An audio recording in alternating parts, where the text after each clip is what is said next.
L'appareil cardiovasculaire assure le transport du sang riche en dioxygène et en nutriments à travers tout le corps humain pour en alimenter les organes et les débarrasser de leurs déchets.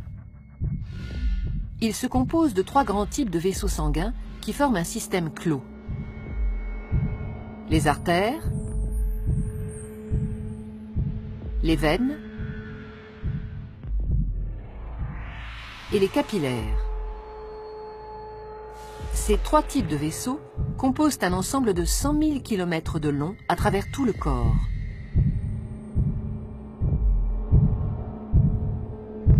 Une artère transporte le sang du cœur vers les organes.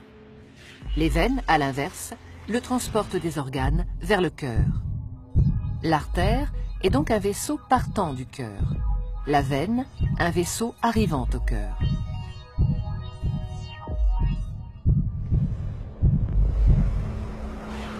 Tous les organes sont richement irrigués, c'est-à-dire qu'une multitude de petits vaisseaux sanguins les parcourent. Ce sont les capillaires.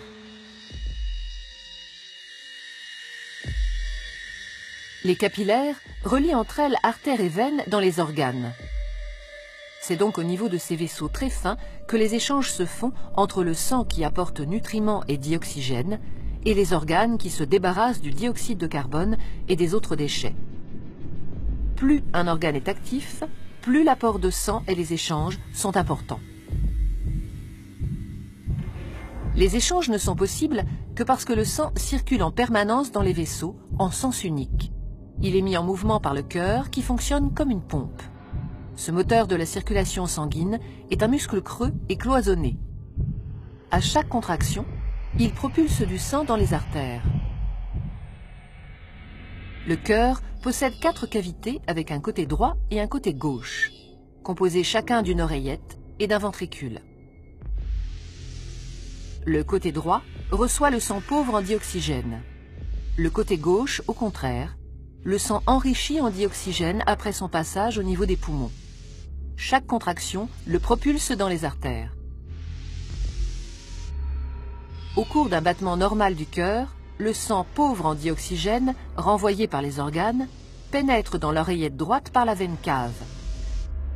La contraction de l'oreillette droite le fait passer dans le ventricule droit, qui, en se rétractant à son tour, l'expédie dans les poumons par l'artère pulmonaire. Après son passage dans les capillaires des alvéoles pulmonaires, le sang est enrichi en dioxygène et débarrassé de son dioxyde de carbone. Il revient alors dans l'oreillette gauche par les veines pulmonaires. La contraction de l'oreillette gauche le pousse dans le ventricule gauche, qui le propulse lui-même dans l'aorte pour être distribué dans les artères de l'ensemble du corps. Et ce cycle, vital pour l'organisme et l'être humain, se répète à l'infini.